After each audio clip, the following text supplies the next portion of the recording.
আজকে আমরা সূরাতুল তাহরীম 66 নম্বর সূরা 6 নম্বর আয়াত নিয়ে আলোচনা করব ইনশাআল্লাহ। আল্লাহ রাব্বুল আলামিন সূরাতুল তাহরীমের 6 নম্বর আয়াতের মধ্যে ঈমানদার সম্প্রদায়কে লক্ষ্য করে বলেছেন, ইয়া আইয়ুহাল্লাযীনা আমানু কু আনফুসাকুম ওয়া আহলিকুম নার ওয়া কুলুহা আন-নাসু ওয়াল হিজারা আলাইহা মালাইকাতুন গিলাযুন শিদাদুন লা ইয়া'সুনাল্লাহা মা আমারাহুম ওয়া ইয়াফআলুনা মা ইউমারুন। ঈমানদার সম্প্রদায়কে লক্ষ্য করে আল্লাহ রাব্বুল আলামিন বলেছেন, তোমরা যারা ঈমান এনেছো, ঈমানের দাবি করো, ঈমান ভিত্তিক জীবন যাপন করার জন্য নিজেদেরকে প্রস্তুত করেছো, তোমাদের দায়িত্ব হলো আনফুসাকুম ওয়া আহলিকুম নার, নিজেদেরকে ও পরিবার বর্গকে জাহান্নামের আগুন থেকে রক্ষা করা। আল্লাহ রাব্বুল আলামিন এখানে কমান্ডমূলক শব্দ ইউজ করেছেন, আদেশ দিয়েছেন, নির্দেশ দিয়েছেন, তোমরা রক্ষা করো, তোমরা বাঁচাও, আনফুসাকুম তোমাদের নিজেদেরকে, ওয়া আহলিকুম আর তোমাদের পরিবার বর্গকে, তোমাদের অধীনস্থদেরকে, তোমাদের স্ত্রী সন্তানদেরকে, তোমাদের আহালদেরকে জাহান্নামের আগুন থেকে। কোন জাহান্নামের আগুন থেকে আল্লাহ আমাদেরকে বাঁচতে বলেছেন? পরিবার বর্গকে বাঁচাতে বলেছেন। যে জাহান্নামের আগুন থেকে আমরা নিজেদেরকে ও পরিবার বর্গকে বাঁচাবো, সেই জাহান্নামের আগুনের একটু বিশ্লেষণ এই আয়াতের ভিতরে স্বয়ং আল্লাহ আযজা ওয়া জাল্লা করেছেন। যদিও জাহান্নামের আগুন নিয়ে কোরআনুল কারীমের বিভিন্ন জায়গায় আলোচনা এসেছে, আল্লাহ রাব্বুল আলামিন এই আয়াতের ভিতরে জাহান্নামের আগুনের একটু বিশ্লেষণ করেছেন এইভাবে, ওয়া কুলুহা আন-নাসু ওয়াল হিজারা, দুনিয়ার আগুন যেমন বিভিন্ন লাকড়ি দিয়ে, খড়ি দিয়ে, কাঠ দিয়ে, বাঁশ দিয়ে জ্বালানো হয়, জাহান্নামের আগুন ওইভাবে কাঠ, খড়ি, লাকড়ি দিয়ে জ্বালানো হবে না। জাহান্নামের আগুন এমন আগুন যে আগুন দিয়ে জ্বালানো হবে মানুষ ও পাথর দিয়ে। তো আল্লাহ রাব্বুল আলামিন বলেন, যে আগুনকে পাপীদেরকে দিয়ে, অপরাধীদেরকে দিয়ে, কাফেরদেরকে দিয়ে, পথভ্রষ্টদেরকে দিয়ে, বিপথগামীদেরকে দিয়ে, মুরতাদদেরকে দিয়ে, মুনাফিকদেরকে দিয়ে, ইসলাম বিদ্বেষী সম্প্রদায়কে দিয়ে জ্বালানো হবে, এমন আগুন থেকে তোমরা নিজেদেরকে বাঁচাও। তাহলে জাহান্নামের আগুন থেকে যারা নিজেদেরকে বাঁচাতে পারবে না, আল্লাহ রাব্বুল আলামিন ওদেরকে দিয়ে জাহান্নামের আগুন জ্বালাবেন। মানুষ দিয়ে জাহান্নামের আগুন জ্বলবে। দুনিয়ার আগুন যেমন লাকড়ি দিয়ে জ্বলে, জাহান্নামের আগুন জ্বলবে মানুষ দিয়ে। তো দুনিয়ার আগুনে যখন লাকড়ি ফেলে দেওয়া হয়, কাঠ বা বাঁশ ফেলে দেওয়া হয়, খড়ি যেটাকে আমরা আমাদের আঞ্চলিক ভাষায় বলি, এটা তো পুড়ে একেবারে বিলীন হয়ে যায়। কিন্তু জাহান্নামের আগুনে যখন মানুষকে ফেলে দেওয়া হবে, মানুষ ধ্বংস হয়ে যাবে না, নিশ্চিন্ন হয়ে যাবে না, তাদের চামড়া পুড়ে যাবে। আল্লাহ রাব্বুল আলামিন তাৎক্ষণিকভাবে আবার নতুন চামড়া দিয়ে দিবেন, যাতে করে বারবার জাহান্নামের আগুনের স্বাদ একজন মানুষ আস্বাদন করে। তো আল্লাহ রাব্বুল আলামিন বলেন, যে জাহান্নামের ইন্ধন হবে, খড়ি হবে মানুষ এবং পাথর, তোমরা ওই জাহান্নাম থেকে নিজেকে ও তোমার পরিবার বর্গকে বাঁচাও। এরপর বলেছেন, আলাইহা মালাইকাতুন গিলাযুন শিদাদুন লা ইয়াসুনাল্লাহা মা আমারাহুম ওয়া ইয়াফআলুনা মা ইউমারুন। দুনিয়াতে একজন ব্যক্তিকে, সে যত বড় অপরাধী হোক না কেন, যত বড় পাপী হোক না কেন, তাকে যদি প্রহার করা হয়, শাস্তি দেওয়া হয়, তার উপর যদি অমানুষিক নির্যাতন করা হয়, তাহলে এই পাপী ব্যক্তির নির্যাতনীয় একজন ব্যক্তি দুঃখ পায়, কষ্ট পায়, ঠিক কিনা? যে লোকটাকে খুন করা হয়েছে, এইভাবে দুনিয়াতে একজন পাপী ব্যক্তিকে শাস্তি দিল, মানুষেরা দয়া দেখায়, কিন্তু কিয়ামতের ময়দানে, জাহান্নামে, কিয়ামতের পরকালের বিভিন্ন জায়গায় অপরাধীদেরকে শাস্তি দানে কোন মালায়েকা, কোন শাস্তিদাতা, কোন ফেরেশতা দয়া দেখাবে না। বিশেষ করে জাহান্নামের ফেরেশতারা, তাদের ব্যাপারে আল্লাহ রাব্বুল আলামিন বলেছেন এরা হলো নির্মম হৃদয়ের ব্যক্তি, কঠোর স্বভাবের ব্যক্তি, যাদের কোনো মায়া দয়া নাই, যাদের কোনো দুঃখ নাই, যারা কোনো অনুগ্রহ করে না, যারা কষ্ট অনুভব করে না। আল্লাহ রাব্বুল আলামিন বলেছেন সেখানে এমন ফেরেশতা রয়েছে জাহান্নামে নিযুক্ত ফেরেশতারা যারা নির্মম স্বভাবের, কঠোর হৃদয়ের, মায়া দয়া কি জিনিস, একজনের কষ্টে কষ্ট অনুভব করতে হয় এটা তারা বুঝে না। আল্লাহ তাদেরকে যে নির্দেশ দেন তারা সেই নির্দেশ অক্ষরে অক্ষরে পালন করে, বিন্দু পরিমাণ নাফরমানি করে না, হিংসা করে না। তা আল্লাহ রাব্বুল আলামিন বলেন এমন সাংঘাতিক কঠোর ও কঠিন জায়গা থেকে তোমরা বাঁচো, তোমাদের পরিবার বর্গকে বাঁচাও। আল্লাহ সুবহানাহু ওয়া তাআলা জাহান্নামের আগুন থেকে আমাদেরকে বাঁচতে বললেন, আমাদের পরিবারকে বাঁচাতে বললেন। আমরা কিভাবে নিজেদেরকে আর আমাদের পরিবার বর্গকে জাহান্নামের আগুন থেকে বাঁচাবো, এই শিক্ষা স্বয়ং আল্লাহ আযজা ওয়া জাল্লা কোরআনুল কারীমে দিয়েছেন। স্বয়ং আল্লাহ রাব্বুল আলামিনের প্রিয় হাবিব মুহাম্মদ সাল্লাল্লাহু আলাইহি ওয়াসাল্লাম হাদিসের কিতাবগুলোতে এই শিক্ষা আমাদেরকে দিয়েছেন। কোরআন ও হাদিস তদন্ত করে গবেষণা করে আমরা এমন কিছু আমল যাচাই বাছাই করে নির্ধারণ করেছি যে আমলগুলো করলে একজন ব্যক্তির জন্য জান্নাতে যাওয়া সহজ হয়, জাহান্নাম থেকে মুক্তি পাওয়া যায়। আবার এমন কিছু আমল আমরা কোরআন ও হাদিসের মাধ্যমে পেয়েছি যে আমলগুলো করলে আল্লাহ রাব্বুল আলামিন ওই আমলকারীর জন্য জান্নাতকে ওয়াজিব করে দেন। সুবহানাল্লাহ। আবার এমন কিছু আমল সম্পর্কে আমরা জানতে পেরেছি যে আমলগুলো করলে আল্লাহ ওই আমলকারীর জন্য জাহান্নামের আগুনকে হারাম করে দেন। সুবহানাল্লাহ। প্রিয় উপস্থিতি, আজকে আমরা এমন কিছু আমল নিয়ে কথা বলবো যে আমলগুলো করলে আল্লাহ আমাদের জন্য জান্নাত যাওয়া সহজ করে দিবেন না, বরং জান্নাতটাকেই আমাদের জন্য ওয়াজিব করে দিবেন ইনশাআল্লাহ।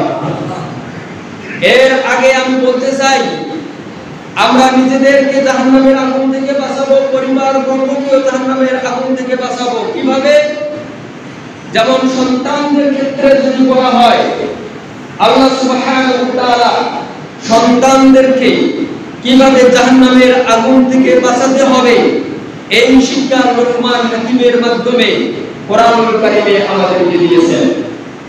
31 নম্বর সূরা সূরা লোকমান, এই লোকমান সূরার ভিতরে লোকমান হাকিম তার ছেলেকে জাহান্নামের আগুন থেকে বাঁচানোর জন্য যে উপদেশগুলো দিয়েছেন, এই উপদেশগুলো আল্লাহ আযজা ওয়া জাল্লা সূরা লোকমানের ভিতরে ধারাবাহিকভাবে বর্ণনা করেছেন, যাতে করে পৃথিবীর প্রতিটি বাবা ও মা এই নাসিহাতগুলো, এই উপদেশগুলো শিখতে পারে, জানতে পারে, বুঝতে পারে এবং তাদের সন্তানদেরকে এই নাসিহাতগুলো করার মাধ্যমে তাদেরকে জাহান্নামের আগুন থেকে বাঁচাতে পারে। লোকমান হাকিম তার ছেলেকে আল্লাহর সাথে শিরক না করার জন্য নসিহত দিয়েছিলেন, উপদেশ দিয়েছিলেন। আপনারা জানেন, শুনেছেন যে পৃথিবীতে এমন একটি পাপ শিরক, যে পাপের কারণে একজন মানুষ জাহান্নামে যাবে এবং জাহান্নাম থেকে কোনোদিন বের হতে পারবে না।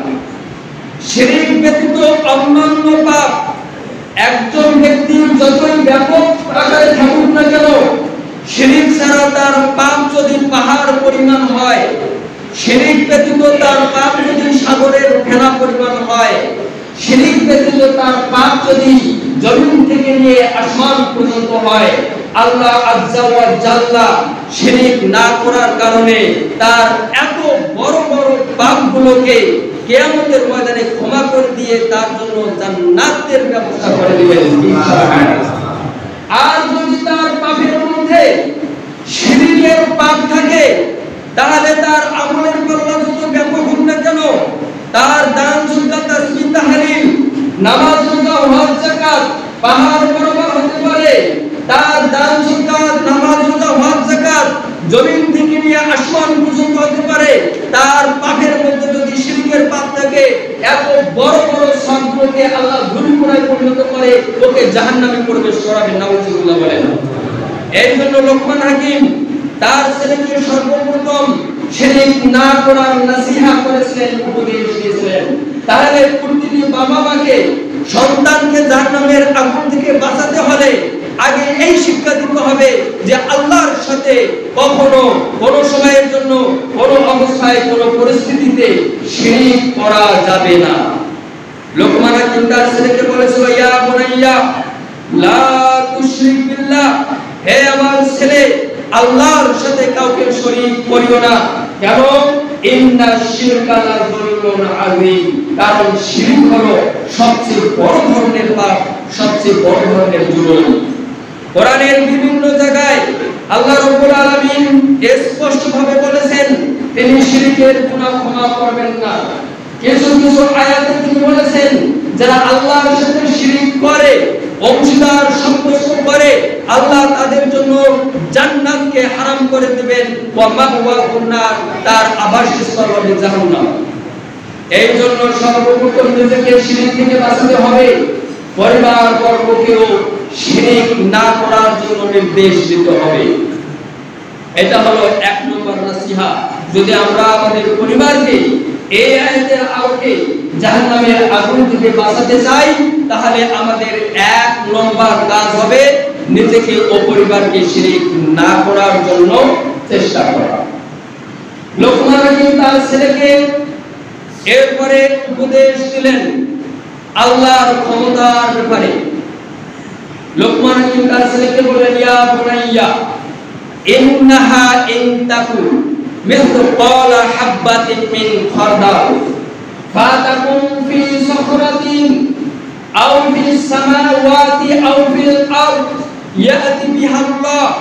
লোকমান তার ছেলেকে ডেকে ডেকে বলেছে, হে ছেলে, যদি কোনো বস্তু সরিষার দানার পরিমাণ হয় আর এই জিনিসটি আসমানের উপরে থাকুক, জমিনের উপরে থাকুক, অথবা কোনো পাথরের ভিতরে থাকুক, আল্লাহ রাব্বুল আলামিন এই সরিষার দানার পরিমাণ বস্তুটিকেও কিয়ামতের ময়দানে উপস্থিত করবেন।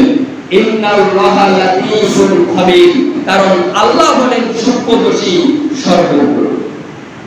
প্রিয় উপস্থিতি, এই উপদেশের মাধ্যমে লোকমান হাকিম তার ছেলেকে কি বোঝাতে চাইলেন?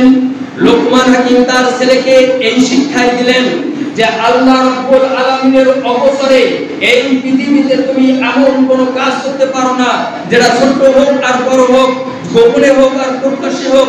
তুমি যদি গোপনে কোনো পাপ করো সেটাও আল্লাহ জানবেন, প্রকাশ্যে যদি কোনো পাপ করো সেটাও আল্লাহ জানবেন। তুমি কোনো ছোট আমল করলেও আল্লাহ সেটা জানবেন, প্রকাশ্যে কোনো বড় আমল করলেও আল্লাহ এটা জানবেন। সাগরের নিচে একটি কালো পাথরের উপর একটি ছোট কালো পিপিলিকাও যদি হেঁটে যায় এটাও আল্লাহ জানেন। অর্থাৎ আল্লাহ হলেন সূক্ষ্মদর্শী, আল্লাহ হলেন সর্বজ্ঞ, আল্লাহর অবসরে কোনো কিছু করা সম্ভব নাই। অতএব তুমি আল্লাহকে ভয় করো, সব জায়গায় আল্লাহ তোমাকে দেখতেছেন, এই অনুভূতি তুমি তোমার নিজের মধ্যে রেখে দাও। আল্লাহকে পাশ কাটিয়ে পাপ করা কোনো মানুষের পক্ষে সম্ভব নয়। তাই আল্লাহর ব্যাপারে সতর্কতা অবলম্বন করতে হবে, আল্লাহকে ভয় করতে হবে, আল্লাহকে ভয় করা শিখতে হবে। আল্লাহর অবসরে কোনো কিছু করা যায় না এই বিশ্বাস রাখতে হবে। আমি যা কিছু করি না কেন সবকিছু আল্লাহ দেখেন, এই ঈমান রাখতে হবে। সবকিছুর হিসাব নিকাশ আল্লাহর কাছে দিতে হবে এবং আল্লাহ আমাদেরকে কিয়ামতের ময়দানে জবাবদিহিতার আওতায় নিয়ে আসবেন। এই ঈমান রেখে দুনিয়াতে জীবনযাপন করতে হবে। লোকমান হাকিম তার ছেলেকে আল্লাহ রাব্বুল আলামিনের ক্ষমতা সম্পর্কে অবহিত করেছেন। সন্তানকে যদি আমরা জাহান্নামের আগুন থেকে বাঁচাতে চাই তাহলে আল্লাহর ক্ষমতার সম্পর্কে, আল্লাহর সূক্ষ্মদর্শিতার ব্যাপারে, আল্লাহর ইলমের ব্যাপারে আমাদেরকে শিক্ষা দিতে হবে। প্রিয় উপস্থিতি, এরপর লোকমান হাকিম তার ছেলেকে জরুরি ইবাদত নামাজের উপদেশ দিলেন, ভালো কাজের আদেশ দেওয়ার উপদেশ দিলেন, মন্দ কাজ থেকে মানুষকে নিষেধ করার উপদেশ দিলেন। লোকমান হাকিম তার ছেলেকে ধৈর্য ও সহিষ্ণুতার উপদেশ দিলেন। আল্লাহ রাব্বুল আলামিন বলেন, লোকমান হাকিম তার ছেলেকে বলেছে, ইয়া বুনাইয়া আকিমিস সালাত ওয়া আমর বিল মারুফ ওয়া নাহি আনিল মুনকার ওয়াসবির আলা মা আসাবা ইন্না যালিকা মিন আসমিল উমুর।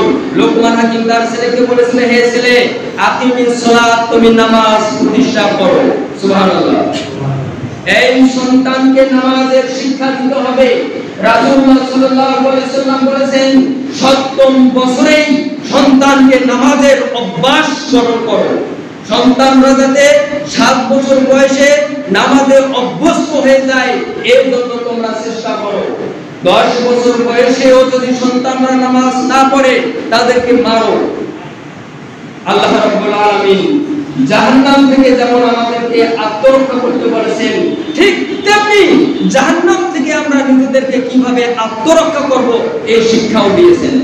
যদি আমরা নিজেরা নামাজ না পড়ি, আমাদের পরিবারবর্গকে, আমাদের অধীনস্থ সদস্যদেরকে, পরিবারের সদস্যদেরকে নামাজ পড়ার জন্য তাগাদা না দেই, তাহলে আমরাও জাহান্নামের আগুন থেকে বাঁচতে পারবো না, আমাদের পরিবারবর্গকেও জাহান্নামের আগুন থেকে বাঁচাতে পারবো না। এরপর বললেন, ওয়া আমর বিল মারুফ, ভালো কাজের আদেশ দাও, ওয়া নাহি আনিল মুনকার, মন্দ কাজের নিষেধ করো। সন্তানদেরকে এই উপদেশ দিতে হবে। এই উপদেশ সন্তানদেরকে দেওয়া তো অনেক দূরের কথা। সন্তানরা মানুষকে ভালো কাজের আদেশ দিবে, মন্দ কাজ নিষেধ করবে, এটা তো অনেক দূরের কথা। বরং আমাদের সন্তানরাই তো ভালো কাজ করে না এবং মন্দ কাজের সাথে জড়িত। সর্বপ্রথম আমাদের সন্তানদেরকে আমাদেরকেই নির্দেশ দিতে হবে যে তুমি ভালো কাজে লিপ্ত হয়ে যাও, নামাজ পড়ো, যাকাত দাও, সত্য কথা বলো, বড়দেরকে সম্মান করো, ছোটদেরকে স্নেহ করো, মানুষদেরকে ঘৃণা করো না। এই শিক্ষা আগে আমাদেরকেই সন্তানদেরকে দিতে হবে। এরপর পাপ-পবিত্রতা থেকে, জুয়া থেকে, মদ থেকে, বন্ধুদেরকে নিয়ে অবৈধভাবে আড্ডা দেওয়া থেকে সন্তানদেরকে বিরত রাখার নসিহত করতে হবে। আমাদের সন্তানদের জীবনযাপন বর্তমান যে গতিতে, এই গতিতে চলতে থাকলে মৃত্যুর পরে তাদের ঠিকানা জাহান্নাম ছাড়া আর কোথাও হতে পারে না। ওয়াসমির আলা মা আসাবাক, যে কোনো বিপদে আপদে ধৈর্যশীলতার উপদেশ দিতে হবে।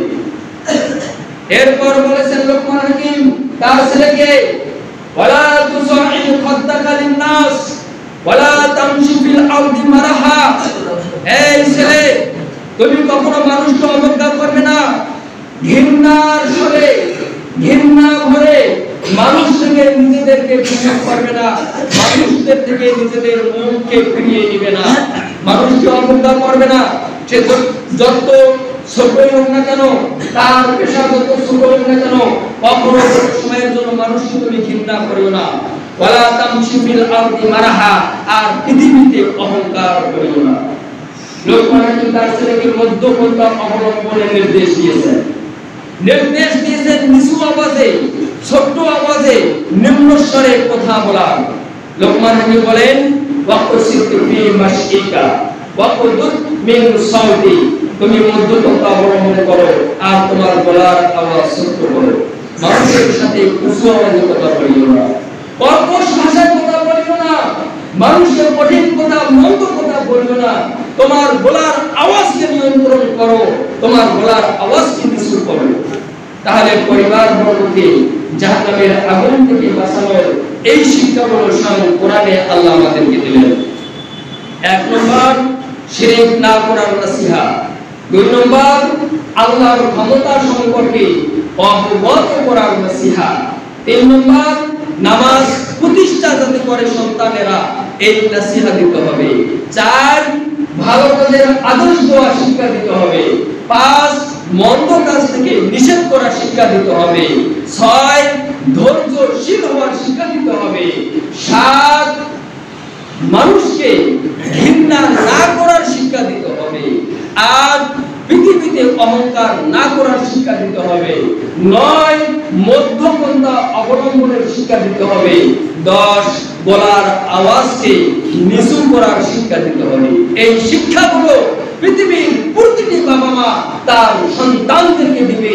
এই কথাই আল্লাহ রাব্বুল আলামিন সূরা লুকমানে প্রতিটি ঈমানদার সম্প্রদায়, প্রতিটি ঈমানদার প্রতি বলেছেন।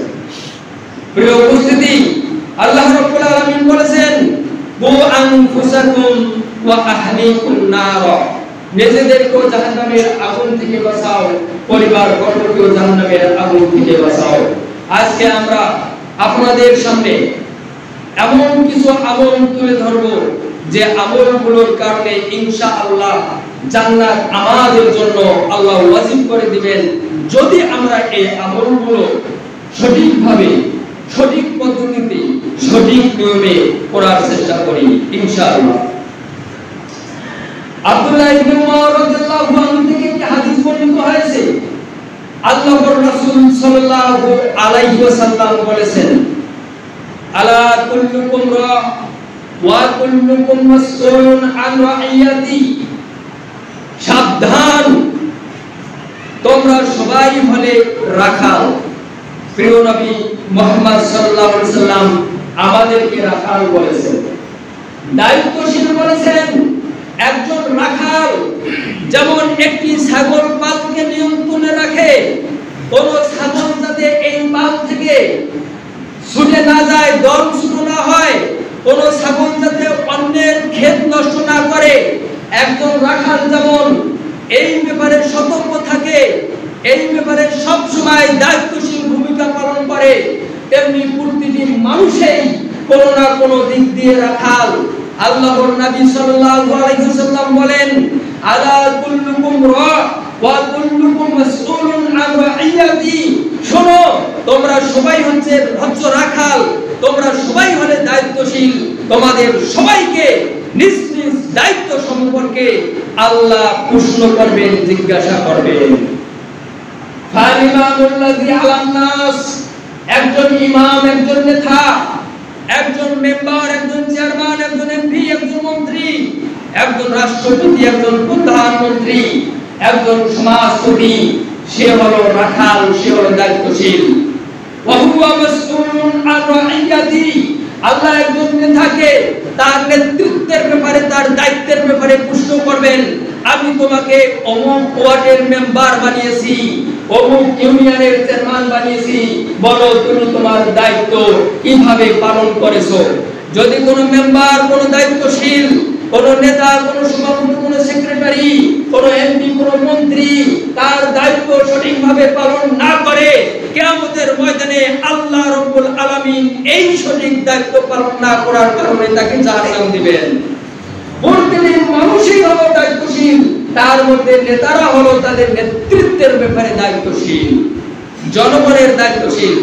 এরপর বলেছেন ওয়া রাজুলু রাইন আলা আহলি বাইতিহি ওয়া হুয়া মাসউলুন আন রাইয়াতি, একজন ব্যক্তি, একজন পরিবারের কর্তা, তার পরিবারের সদস্যদের দায়িত্বশীল।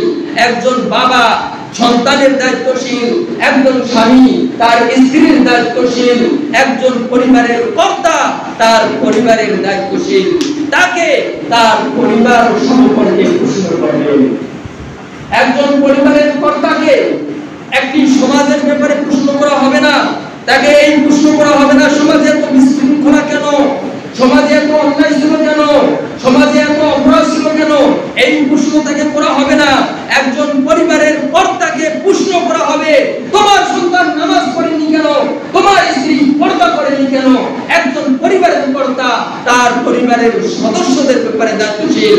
আল্লাহর নবী বলেন তাকে তার দায়িত্ব সম্পর্কে প্রশ্ন করবে। এরপর বলেছেন ওয়াল মারআতু রাইয়াতুন আলা বাইতি যাওজিহা ওয়া ওয়ালাদিহি, একজন নারী তার স্বামীর ঘরের, তার স্বামীর বাড়ির এবং স্বামীর সন্তানের দায়িত্বশীল। এবং এই নারীকে এই ব্যাপারে প্রশ্ন করা হবে, তুমি তোমার স্বামীর অবর্তমানে তার ঘরকে সুরক্ষা দাওনি কেন, তোমার স্বামীর অবর্তমানে তার সন্তানদেরকে সুরক্ষা দাওনি কেন, সন্তানদের ক্ষেত্রে দায়িত্বশীলার ভূমিকা পালন করনি কেন। এরপর বলেছেন ওয়া আব্দুর রাজুলি রাইন আলা মালি সাইয়্যিদিহি, একজন দাস, একজন কর্মচারী তার মালিকের ব্যাপারে দায়িত্বশীল, তার মালিকের সম্পদের ব্যাপারে দায়িত্বশীল। যদি সে তার দায়িত্ব সঠিকভাবে পালন না করে, আল্লাহ তাকে জবাবদিহিতার আওতায় নিয়ে আসবেন এবং তাকে শাস্তি দিবেন। পরিশেষে আল্লাহর নবী আবার বলেছেন, আলা ফাকুল্লুকুম রা'ন ওয়া কুল্লুকুম মাসউলুন আন রাইয়াতি। শুনে রাখো, তোমরা সবাই হলে দায়িত্বশীল, আর তোমাদের সবাইকে নিজ নিজ দায়িত্ব সম্পর্কে প্রশ্ন করা হবে। তাহলে এই হাদিসের মাধ্যমে আমরা জানতে পারলাম, একজন পরিবারের কর্তা, একজন পরিবারের নিয়ন্ত্রক, পরিবারের নিয়ন্ত্রণদাতা তার পরিবারের সদস্যদের ব্যাপারে দায়িত্বশীল। যদি পরিবারের সদস্যরা আল্লাহর বিধানে, আল্লাহর আইনে, ইসলামী শরিয়ার ভিত্তিক জীবন যাপন না করে, Lenin, Karl Marx, Abraham Lincoln এই পশ্চিমা সংস্কৃতির আদলে জীবন যাপন করে, এই ব্যাপারে তাকে প্রশ্ন করা হবে, কেন তুমি তাহাজ্জুদ গুজার ছিলে আর তোমার ছেলেরা ইহুদি খ্রিস্টানদের অনুকরণে জীবন যাপন করেছিল? কেন তুমি পাঁচ ওয়াক্ত নামাজি ছিলে আর তোমার স্ত্রী বেপরদায় ঘোরাফেরা করে হাজার হাজার মানুষকে গুনাহগার বানিয়েছিল? এই প্রশ্নের জবাব আমরা কিভাবে দেব? তাই আসুন, এখন আমরা যে আমলগুলোর কথা বলবো, আমরা নিজেরাই এই আমলগুলো সম্পর্কে সচেতন হব, গুরুত্বের সাথে এই আমলগুলো আদায় করার চেষ্টা করব, আর পরিবার বর্গকেও এই আমলগুলো করার নির্দেশ দেব ইনশাআল্লাহ। সকলে বলেন ইনশাআল্লাহ।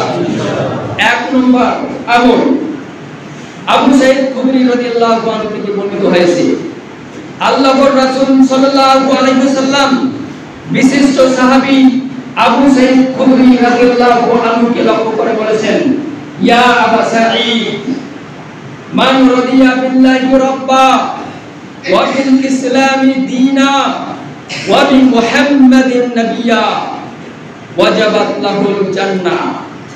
আবু সাঈদ খুদরি রাদিয়াল্লাহু আনহুকে আল্লাহর রাসূল সাল্লাল্লাহু আলাইহি ওয়াসাল্লাম ডেকে বললেন, হে আবু সাঈদ, যে ব্যক্তির কাছে আল্লাহ রব হিসাবে পছন্দনীয়, যে ব্যক্তি আল্লাহকে রব হিসাবে পেয়ে, আইনদাতা বিধানদাতা হিসাবে পেয়ে, সৃষ্টিকর্তা পালনকর্তা হিসাবে পেয়ে, রিজিকদাতা হিসাবে পেয়ে, আসমান ও জমিনের মালিক হিসাবে পেয়ে খুশি হয়ে গেল, ইসলামকে জীবন ব্যবস্থা হিসাবে পেয়ে, এই পৃথিবীতে অনেক জীবন ব্যবস্থা রয়েছে, লেনিনের জীবন ব্যবস্থা রয়েছে, কার্ল মার্কসের জীবন ব্যবস্থা রয়েছে, আব্রাহাম লিঙ্কনের জীবন ব্যবস্থা রয়েছে, অসংখ্য অগণিত ধর্ম, পথ ও মত রয়েছে, পৃথিবীতে যত ধর্ম রয়েছে, যত পথ রয়েছে, মত রয়েছে, যত জীবন ব্যবস্থা রয়েছে, সমস্ত জীবন ব্যবস্থার উপর যে ব্যক্তি ইসলামকে জীবন ব্যবস্থা হিসেবে পেয়ে খুশি হয়ে গেল, যে ব্যক্তি মুহাম্মদ সাল্লাল্লাহু আলাইহি ওয়াসাল্লামকে নবী হিসেবে পেয়ে, নেতা হিসেবে পেয়ে, আদর্শিক ব্যক্তি হিসেবে পেয়ে, তার সুন্নাহকে, তার রীতিনীতিকে ফলো করার ক্ষেত্রে স্বাচ্ছন্দ্য বোধ করে, এমন ব্যক্তিদের জন্য আল্লাহর নবী সাল্লাল্লাহু আলাইহি ওয়াসাল্লাম বলেন, আল্লাহ এমন ব্যক্তিদের জন্য জান্নাতকে ওয়াজিব করে দেন। সুবহানাল্লাহ বলেন। তাহলে যে ব্যক্তির কাছে আল্লাহ রব হিসেবে, যে ব্যক্তির কাছে ইসলাম জীবন ব্যবস্থা হিসেবে, যে ব্যক্তির কাছে মুহাম্মদ সাল্লাল্লাহু আলাইহি ওয়াসাল্লাম নবী হিসেবে পছন্দনীয়, ওই ব্যক্তির জন্য জান্নাত ওয়াজিব। সুবহানাল্লাহ বলেন। এই কথা যখন আবু সাঈদ খুদরি রাদিয়াল্লাহু আনহু শুনলেন, ফাআজিবা লাহা আবু সাঈদ, আবু সাঈদ রাদিয়াল্লাহু আনহু খুবই খুশি হয়ে গেলেন, খুবই আনন্দিত হয়ে গেলেন। কেন? কারণ সাহাবীরা ইসলামকে এমন ভাবে ভালোবাসতেন, সাহাবীরা মুহাম্মদ সাল্লাল্লাহু আলাইহি ওয়াসাল্লামকে এমন ভাবে ভালোবাসতেন, সাহাবীরা আল্লাহকে এমন ভাবে রব হিসেবে, একক অদ্বিতীয় ইলাহ হিসেবে গ্রহণ করে নিয়েছিল। আবু জাহেল, উতবা, শায়বা, আবু লাহাব, মক্কার মুশরিকরা তদানীন্তন সময়ে মুহাম্মদ সাল্লাল্লাহু আলাইহি ওয়াসাল্লামের সাহাবীদেরকে অমানসিক নির্যাতন করার পরেও একজনকেও ইসলাম থেকে ফেরাতে পারেনি। তারা ইসলামকে মনে প্রাণে ধারণ করে নিয়েছিল, মুহাম্মদ সাল্লাল্লাহু আলাইহি ওয়াসাল্লামকে পৃথিবীর কোনো কিছু বিনিময়ে ত্যাগ করতে রাজি ছিলেন না। এই কথা শোনা মাত্রই আবু সাঈদ খুদরি রাদিয়াল্লাহু আনহু খুশি হয়ে গেলেন এবং রাসূল সাল্লাল্লাহু আলাইহি ওয়াসাল্লামকে জিজ্ঞেস করলেন, ইয়া রাসূলুল্লাহ, আইহা আলাইয়া, আপনি যে কথাগুলো বললেন আরেকবার বলেন। আল্লাহর নবী তাকে আরেকবার বলে শোনালেন। সুবহানাল্লাহ। আল্লাহ রাব্বুল আলামিন সূরাতুত তাওবার 24 নম্বর আয়াতের ভিতরে বলেছেন, কুল ইন কানা আবাউকুম ওয়া আবনাউকুম ওয়া ইখওয়ানুকুম ওয়া আজওয়াজুকুম ওয়া আশিরাতুকুম ওয়া আমওয়ালুকুম তারাফতুমুহা ওয়া তিজারাতুন তাখশাউনা কাসাদাহা ওয়া মাসাকিন তারদাউনাহা আহাব্বা ইলাইকুম মিনাল্লাহি ওয়া রাসূলিহি ওয়া জিহাদিন ফি সাবিল।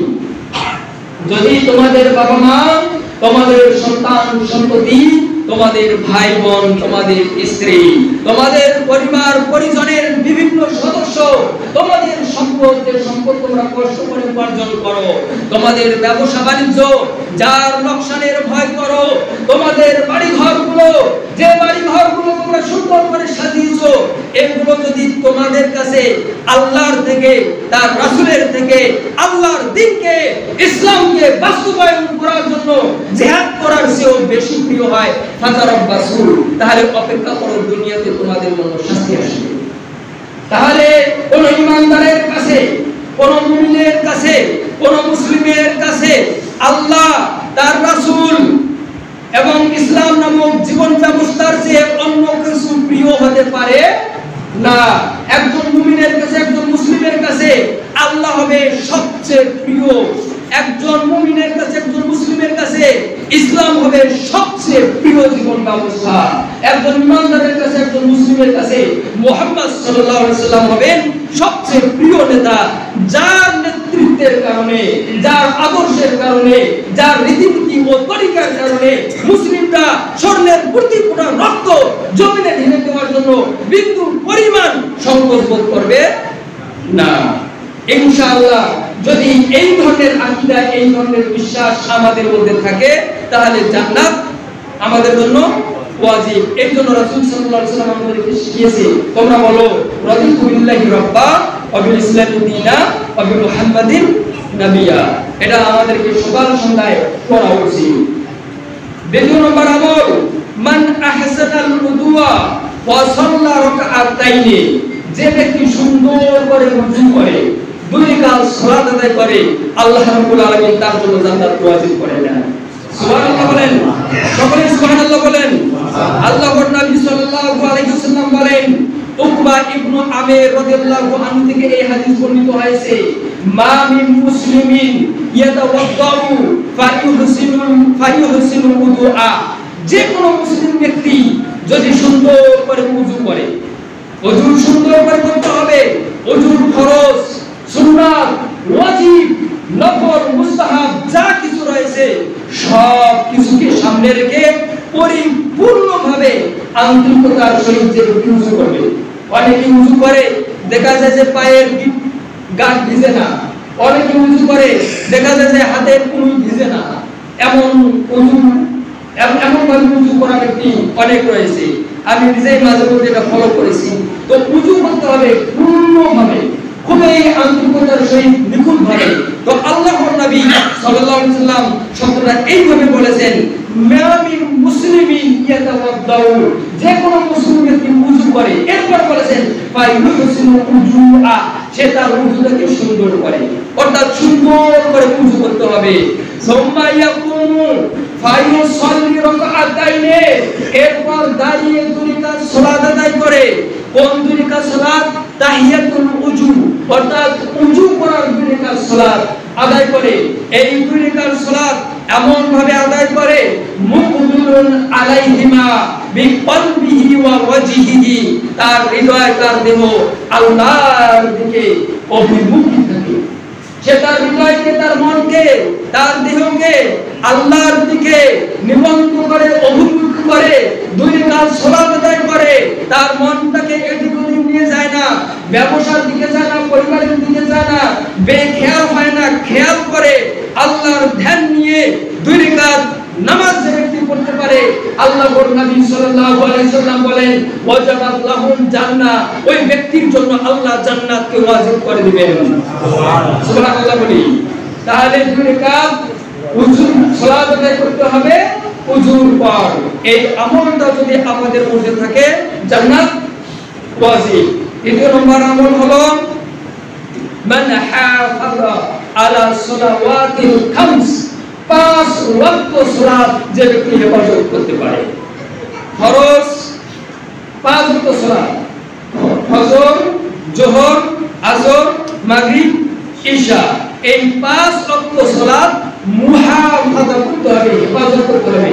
আল্লাহর নবী সাল্লাল্লাহু আলাইহি সাল্লাম 5 ওয়াক্ত সালাত আদায় করার কথা বলেনি, 5 ওয়াক্ত সালাত পড়ার কথা বলেনি।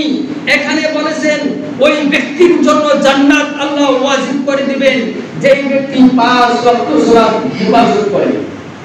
আল্লাহ রাব্বুল আলামিন সূরাতুল মুমিনিনের 1 থেকে 10 নম্বর আয়াতের মধ্যে একজন সফলকাম মুমিনের 7টি গুণের কথা বলেছেন। 70 নম্বরে তিনি বলেছেন ওয়াল্লাযীনা হুম আলা সালাওয়াতিহিম ইউহাফিজুন, যেই ব্যক্তি 5 ওয়াক্ত সালাত হেফাজত করে উলাইকা হুমুল ওয়ারিসুন, ওই ব্যক্তি ওয়ারিস হয়ে যায়। কিসের ওয়ারিস? আল্লাযীনা ইয়ারিসুনাল ফিরদাউস, জান্নাতুল ফিরদাউসের ওয়ারিস। সুবহানাল্লাহ। তাহলে 5 ওয়াক্ত সালাত আদায় করলে সর্বোচ্চ মানের জান্নাত, জান্নাতুল ফিরদাউসের ওয়ারিস হওয়া যায়, উত্তরাধিকারী হওয়া যায়। 5 ওয়াক্ত সালাত হেফাজত করতে হবে কিভাবে? আল্লাহর নবী সাল্লাল্লাহু আলাইহি সাল্লাম বলেছেন ওই ব্যক্তি আরশের ছায়ায় ছায়া পায় যে ব্যক্তি এক নামাজ পড়ার পর আরেক নামাজের অপেক্ষায় থাকে। আমি বহুদিন আপনাদেরকে কথা বলেছি, ফজরের নামাজ পড়েছি, যোহরের আযান কখন হবে আর কখন আমি যোহরের সালাত আদায় করার জন্য মসজিদে দৌড়ে যাব, এই চিন্তা ভাবনায় যে ব্যক্তি থাকে ওই ব্যক্তি 5 ওয়াক্ত সালাত হেফাজত করতে পারে। তবে আল্লাহর নবী সাল্লাল্লাহু আলাইহি ওয়াসাল্লাম বলেছেন মান হাফাযা আলা সালাওয়াতিল খামস, যে ব্যক্তি 5 ওয়াক্ত সালাত হেফাজত করে। কিভাবে? রুকুইহিন্না ওয়া সুজুদিহিন্না ওয়া মাওয়াকিতিহিন্না, এই 5 ওয়াক্ত সালাতে যতগুলো রুকু, এই রুকুগুলো সুন্দরভাবে আদায় করে। এই 5 ওয়াক্ত সালাতে যতগুলো সিজদা, এই সিজদাগুলো সুন্দরভাবে আদায় করে। রুকু ও সিজদায় কোনো ধরনের তাড়াহুড়া করে না, ধীর স্থিরতার সাথে সুন্দরভাবে রুকু ও সিজদা করে। ওয়া মাওয়াকিতিহিন্না, এবং এই 5 ওয়াক্ত সালাতকে আউয়াল ওয়াক্তে আদায় করে। ওয়া আলিমা আন্নাহুন্না হাক্কুম মিন ইনদিল্লাহ, আর এই কথা সে জেনে নেয় যে এগুলো হলো আল্লাহ তাআলার হক। নামাজ কার হক? আল্লাহর হক। রুকু সিজদা কার হক? আল্লাহর হক। 5 ওয়াক্ত সালাত যথাসময়ে আউয়াল ওয়াক্তে আদায় করা আল্লাহর হক। এটা যে ব্যক্তি জেনে নেয়, আল্লাহর নবী সাল্লাল্লাহু আলাইহি ওয়াসাল্লাম বলেন দাখালাল জান্নাহ আও ক্বালা ওয়াজাবাত লাহুল জান্নাহ, ওই ব্যক্তি জান্নাতে যাবে, অথবা বলেছেন ওই ব্যক্তির জন্য জান্নাত ওয়াজিব। সুবহানাল্লাহ। তাহলে 1 নম্বর আমল হলো বলেন আল্লাহকে রব হিসেবে পেয়ে, ইসলামকে দ্বীন হিসেবে পেয়ে, মুহাম্মদ সাল্লাল্লাহু আলাইহি ওয়াসাল্লামকে নবী হিসেবে পেয়ে আনন্দিত হতে হবে। দ্বিতীয় নম্বর আমল কি বলে গেলেন? দুই উজু সুন্দর করে উজু করে 2 রাকাত সালাত আদায় করতে হবে। তৃতীয় নম্বর আমল 5 ওয়াক্ত সালাত যথাসময়ে হেফাজত করতে হবে। তাহলে আল্লাহ রাব্বুল আলামিন জান্নাতকে ওয়াজিব করে দিবেন। ইন্নাল হামদুলিল্লাহ ওয়াসসালাতু ওয়াসসালামু আলা রাসূলিল্লাহ, আম্মা বাদ। সম্মানিত হাজিরিন, আমরা আপনাদেরকে দেখানোর চেষ্টা করতেছিলাম সূরা তাহরিমের 6 নম্বর আয়াতে আল্লাহ যে আমাদেরকে ও পরিবারকে জাহান্নামের আগুন থেকে বাঁচতে বলেছেন। আমরা কিভাবে নিজেদেরকে জাহান্নামের আগুন থেকে বাঁচাবো, পরিবারবর্গকে বাঁচাবো। প্রিয় উপস্থিতি, এই পর্যায়ে আমরা আপনাদের সামনে এমন কিছু আমল নিয়ে আলোচনা করতেছি যে আমলগুলোর কারণে আল্লাহ রাব্বুল আলামিন একজন ব্যক্তির জন্য জান্নাত ওয়াজিব করে দেয়। 4 নম্বর আমল হাদিসের ভিতরে এসেছে মান কাতালা ফি সাবিলিল্লাহ, যে ব্যক্তি আল্লাহর দ্বীনকে বাস্তবায়ন করার জন্য আল্লাহর রাস্তায় মুকাতালা করে, মুজাহাদা করে, জিহাদ করে, সংগ্রাম করে, লড়াই করে, তার জন্য আল্লাহ রাব্বুল আলামিন জান্নাত ওয়াজিব করে দেন। সুবহানাল্লাহ বলেন। আল্লাহর নবী সাল্লাল্লাহু আলাইহি ওয়াসাল্লাম বলেন মান কাতালা ফি সাবিলিল্লাহি আযজা ওয়া জাল্লা মিন রাজুলিন মুসলিমিন ফাওয়া নাফাতিন ওয়াজাবাত লাহুল জান্নাহ। যে ব্যক্তি আল্লাহ আযজা ওয়া জাল্লার রাস্তায়, সে যে কোনো মুসলমান হোক না কেন, যে কোনো মুসলিম ব্যক্তি আল্লাহ আযজা ওয়া জাল্লার রাস্তায় একটি উটের দুধ দহন করতে যতটুকু সময় লাগে, এই সময় পরিমাণ যদি জিহাদে লিপ্ত থাকে, মুকাতালায় লিপ্ত থাকে, লড়াইয়ে লিপ্ত থাকে, আল্লাহর রাস্তায় সংগ্রামে লিপ্ত থাকে, ওয়াজাবাত লাহুল জান্নাহ, আল্লাহ ওই ব্যক্তির জন্য জান্নাতকে ওয়াজিব করে দেন। সুবহানাল্লাহ। একটি উটের দুধ দহন করতে কতটুকু সময় লাগে? আধা ঘন্টা বা 1 ঘন্টা, অথবা আরেকটি হাদিসের ভিতরে এসেছে একটি উটের 2 বার দুধ দহন করতে মধ্যবর্তী যতটুকু সময়, এই সময়ে যে ব্যক্তি আল্লাহর রাস্তায় লড়াই করে ওই ব্যক্তির জন্য আল্লাহ জান্নাত ওয়াজিব করে দেন। আজকে সিরিয়াতে, আজকে আফগানিস্তানে, ফিলিস্তিনে, পৃথিবীর বিভিন্ন জায়গায় মুসলিমরা জিহাদে লিপ্ত রয়েছে। দিনের পর দিন, সপ্তাহের পর সপ্তাহ, মাসের পর মাস, যুগের পর যুগ তারা জিহাদে লিপ্ত রয়েছে। আল্লাহ রাব্বুল আলামিন তাদের জন্য জান্নাতের ব্যবস্থা করে রেখেছেন ইনশাআল্লাহ। এই পরিমাণ আল্লাহর রাস্তায় জিহাদে লিপ্ত থাকলে যদি জান্নাত ওয়াজিব হয়ে যায়, তাহলে যারা বছরের পর বছর আল্লাহর দ্বীনকে বাস্তবায়ন করার জন্য, মুসলমানদের ভূখণ্ডগুলোকে রক্ষা করার জন্য জিহাদে লিপ্ত রয়েছে, তাদের জন্য জান্নাত ওয়াজিব কিনা? ওয়াজিব। তবে ভুল করবেন ইরানের শিয়ারা আজকে ইসরায়েলের সাথে যে যুদ্ধে লিপ্ত রয়েছে এবং ইসরায়েলের নাপাক ইহুদিদের দ্বারা নিহত হচ্ছে, ওদেরকে কখনো শহীদ করবেন না। আমরা শিয়াদের জন্য, ইরানের জন্য আল্লাহর কাছে দোয়া করতেছি, আর ইরানের শিয়ারা এই খোমেনি আল্লাহর কাছে সাধনা আছে, আলীর কাছে সাধনা আছে, এগুলো তো আপনারা জানেন না। ইরানের ব্যাপারে আমরা বিস্তারিত আলোচনা ইনশাআল্লাহ করব। প্রিয় উপস্থিতি, পৃথিবীতে সবচেয়ে নিকৃষ্ট মানের কাফের আছে না ইরানের শিয়া আছে। এই খোমেনি বর্তমান যারা ইরানের নেতৃত্বে আছে, এরা হলো পৃথিবীর সবচেয়ে নিকৃষ্ট মানের কাফের। ইসরায়েল যেমন ফিলিস্তিনের মুসলিমদেরকে নির্বিচারে হত্যা করেছে, ঠিক তেমনি ইরান সিরিয়ার মুসলিমদেরকে হত্যা করেছে, লেবাননের মুসলিমদেরকে হত্যা করেছে, ইরাকের মুসলিমদেরকে হত্যা করার পিছনে ইন্ধন জুগিয়েছে, ইয়ামানের মুসলিমদেরকে তারা হত্যা করেছে। শিয়ারা কখনো মুসলিম নয়, তবে তারা মন্দের ভালো, তারা আমাদের চিরশত্রু ইসরায়েলের বিরুদ্ধে লড়াই করতেছে।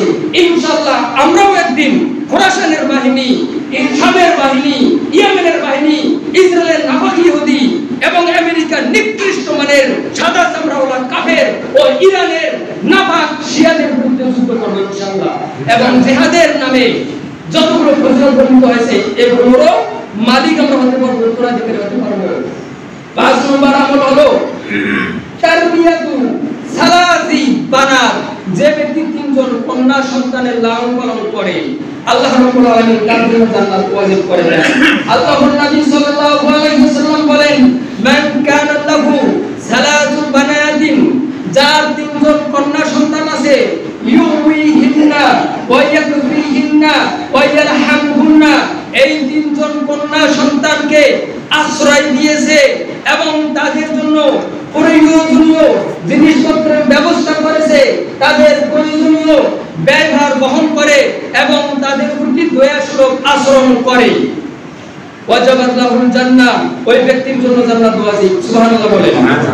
আল্লাহর নবী সাল্লাল্লাহু আলাইহি ওয়াসাল্লাম 6 নম্বরে আমাদেরকে আমল শিখিয়ে দিয়েছেন মান ক্বালা সাইয়্যিদাল ইস্তিগফার, যে ব্যক্তি সকাল ও সন্ধ্যায় সাইয়্যিদুল ইস্তিগফার পাঠ করে, ওর জন্য জান্নাত ওয়াজিব। আল্লাহর নবী সাল্লাল্লাহু আলাইহি ওয়াসাল্লাম একজন সাহাবীকে লক্ষ্য করে বলেন আলা আদুল্লুকা আলা সাইয়্যিদিল ইস্তিগফার, আমি কি তোমাকে সাইয়্যিদুল ইস্তিগফার শিক্ষা দেব না? সাইয়্যিদুল ইস্তিগফার কি? আল্লাহুম্মা আনতা রাব্বি লা ইলাহা ইল্লা আনতা খলাকতানি ওয়া আনা আবদুকা ওয়া আনা আলা আহদিকা ওয়া ওয়া'দিকা মাসতা'তু আউযু বিকা মিন শাররি মা সানা'তু আবুউ লাকা বিনি'মাতিকা আলাইয়া আবুউ বিযামবি ফাগফিরলি ফা ইন্নাহু লা ইয়াগফিরুয যুনুবা ইল্লা আনতা। এটা হলো সাইয়্যিদুল ইস্তিগফার। আল্লাহর নবী সাল্লাল্লাহু আলাইহি ওয়াসাল্লাম বলেন লা ইয়াকুলুহা হিনা ইউমসি ফায়াতি আলাইহিল কদার ক্বাবলা আইয়ুসবিহা ইল্লা ওয়াজাবাত লাহুল জান্নাহ। যে ব্যক্তি এই সাইয়্যিদুল ইস্তিগফার সন্ধ্যার সময় একবার পাঠ করবে, জেনে শুনে বুঝে, ওই ব্যক্তি যদি সকাল হওয়ার আগে মারা যায়, আল্লাহ ওর জন্য জান্নাত ওয়াজিব করে দেন। এরপর বলেছেন লা ইয়াকুলুহা হিনা ইউসবিহু ফায়াতি আলাইহি কদার ক্বাবলা আইয়ুন সিয়া ইল্লা ওয়াজাবা লাহুল জান্নাহ। যে ব্যক্তি সকালবেলা এই সাইয়্যিদুল ইস্তিগফার একবার পাঠ করে, সন্ধ্যার আগে যদি তার কাছে মৃত্যু আসে, তাহলে ওই ব্যক্তির জন্য জান্নাত ওয়াজিব হয়ে যায়। তাহলে সকালে যদি একবার আমরা পাঠ করি আর সন্ধ্যায় যদি একবার আমরা পাঠ করি, এই 24 ঘন্টার মধ্যে যে কোনো সময় মৃত্যু আসলে আল্লাহর নবী বলেন তার জন্য জান্নাত ওয়াজিব। 7 নম্বর আমল হলো আয-যানাবুল হাসানু আলাল মাইয়্যিত। যদি কোনো মৃত্যু ব্যক্তির ভালো প্রশংসা করা হয়, তাহলে ওই মৃত্যু ব্যক্তি জান্নাতে চলে যাবে। সুবহানাল্লাহ। আল্লাহর নবী সাল্লাল্লাহু আলাইহি ওয়াসাল্লাম বলেন, আল্লাহর নবী সাল্লাল্লাহু আলাইহি ওয়াসাল্লাম উপস্থিত ছিলেন, সাহাবীরা তার সাথে ছিল। মুকরাবি জানাজাতিন, একটা মৃত্যু ব্যক্তির লাশ ওই দিক দিয়ে নিয়ে যাওয়া হচ্ছিল। ফাউসনিয়া আলাইহিল খায়রান, তো সাহাবীরা মানুষরা এই ব্যক্তির ভালো প্রশংসা করল। যে লোকটা ভালো ছিল, আছে না, যে লোকটা গরীব কিন্তু 5 ওয়াক্ত সালাত আদায় করেছে, মানুষের উপর ঠকায়নি, মানুষের উপর জুলুম করেনি, চুরি করেনি, ডাকাতি করেনি। একজন মানুষ মারা গেলে অনেকে তার উপরে প্রশংসা করে। আবার কোন ব্যক্তি আছে মারা গেলে সারা দুনিয়ার মানুষ তাকে অপমান করে, আছে না নাই? আছে। আমি নিজে প্রত্যক্ষ করেছি, বাংলাদেশে এমন কিছু নেতা মারা গিয়েছে, ওই ভিডিওতে যতগুলো কমেন্ট এসেছে গালি ছাড়া দ্বিতীয়ত আর কোনো কমেন্ট নেই। এমন নেতা বাংলাদেশের জন্ম নিয়েছে এবং এখনো আছে, যারা জুলুম করে দুনিয়াতে লাঞ্ছিত অপমানিত হয়ে তাকে যেতে হবে, পরকালেও তাকে লাঞ্ছিত অপমানের শিকার হতে হবে। আল্লাহর নবী সাল্লাল্লাহু আলাইহি ওয়াসাল্লাম বলেন ওয়াজাবাত। এরপর আল্লাহ বিজানাজাতিল উখরা, আরেকজন ব্যক্তিকে মাইয়িতকে নিয়ে যাওয়া হয়েছিল, মানুষরা তার ব্যাপারে মন্দ সমালোচনা করলো। আল্লাহর নবী বললেন ওয়াজাবাত।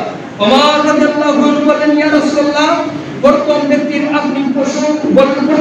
ক্ষেত্রে আপনি বললেন ওয়াজাবাত, দ্বিতীয় ব্যক্তির ক্ষেত্রে বললেন ওয়াজাবাত, আমরা বুঝতে পারলাম না। আল্লাহর নবী সাল্লাল্লাহু আলাইহি ওয়াসাল্লাম বললেন, মান আসনাইতুম আলাইহি খায়রান, যে মৃত ব্যক্তির তোমরা প্রশংসা করেছো, ওয়াজাবাত লাহুল জান্নাহ, ওর জন্য জান্নাত ওয়াজিব হয়ে গিয়েছে। সুবহানাল্লাহ বলেন। ওয়া মান আসনাইতুম আলাইহি শাররান ওয়াজাবাত লাহুন নার, আর যে মৃত ব্যক্তির তোমরা সমালোচনা করেছো, ওর জন্য জাহান্নাম ওয়াজিব হয়ে গিয়েছে। এইভাবে অনেক আমল রয়েছে। যেমন কোন ব্যক্তি যদি 12 বছর আযান দেয়, আল্লাহর নবী সাল্লাল্লাহু আলাইহি ওয়াসাল্লাম বলেন তার জন্য জান্নাত ওয়াজিব। সুবহানাল্লাহ বলেন। কোন ব্যক্তি যদি ফজরের সালাত আদায় করে, যায় নামাজে বসে সূর্য উঠা পর্যন্ত সেখানে বিভিন্ন ধরনের তাসবিহ তাহলিল জিকির আজকার করে, তার জন্য জান্নাত ওয়াজিব। সুবহানাল্লাহ বলেন। কোন ব্যক্তি যদি সূরা বাকারার শেষের আয়াত যদি পাঠ করে, তার জন্য জান্নাত ওয়াজিব। সুবহানাল্লাহ। কোন ব্যক্তি যদি খালেস ভাবে লা ইলাহা ইল্লাল্লাহ অর্থাৎ কালিমাতুত তাওহীদের সাক্ষ্য দেয়, ওই ব্যক্তির জন্য আল্লাহ জান্নাত ওয়াজিব করে দেন। সুবহানাল্লাহ। ইনশাআল্লাহ এই আমলগুলো যদি আমরা যথাযথভাবে করি, আমাদের জন্য জান্নাত ওয়াজিব। আগামী জুমায় আমরা জানার চেষ্টা করব আল্লাহ কার জন্য জাহান্নাম ওয়াজিব করে দেন আর কার জন্য জাহান্নাম হারাম করে দেন। ইনশাআল্লাহ এই আমলগুলোর মাধ্যমে আমরা নিজেদেরকে জাহান্নামের আগুন থেকে বাঁচাতে পারি, আমাদের পরিবারবর্গকেও জাহান্নামের আগুন থেকে বাঁচাতে পারবো। আল্লাহ আজ্জা ওয়া জাল্লা আমাদেরকে এমন প্রতিটি আমল খুবই আন্তরিকতার সহিত গুরুত্বের সাথে আদায় করার তৌফিক দান করুন, যে আমলগুলোর কারণে জান্নাতের পথ সুগম হয়ে যায়। বলি আমিন। পৃথিবী ভয়াবহ তৃতীয় বিশ্বযুদ্ধের মধ্যে দাঁড়িয়ে আছে। আমরা তৃতীয় বিশ্বযুদ্ধের একেবারে সম্মুখে। এই সময় হয় আমরা ইমানের প্ল্যাটফর্মকে বেছে নেব অথবা কুফরির প্ল্যাটফর্মকে বেছে নেব। আল্লাহ রাব্বুল আলামিন এমন পরিস্থিতিতে মুজাহিদ ও মুমিনদের সাথে থাকার আমাদেরকে তৌফিক দান করুন, আমরা বলি আমিন। আল্লাহ রাব্বুল আলামিন সুস্থ ও স্বাভাবিক অবস্থায় দ্বীন ইসলামের প্রতিটি বিধান সূক্ষ্মভাবে সুচারুরূপে পালন করার তৌফিক দান করুন, আমিন। আল্লাহ রাব্বুল আলামিন আমাদের মাঝখান থেকে যারা দুরারোগ্য রোগে আক্রান্ত তাদেরকে পরিপূর্ণ সুস্থতা কামেলা সেবা দান করুন, আমরা বলি আমিন। আল্লাহ রাব্বুল আলামিন আমাদের মাঝখান থেকে যারা চলে গিয়েছেন তাদের কবরগুলোকে জান্নাতের আলোয় আলোকিত করুন, আমিন।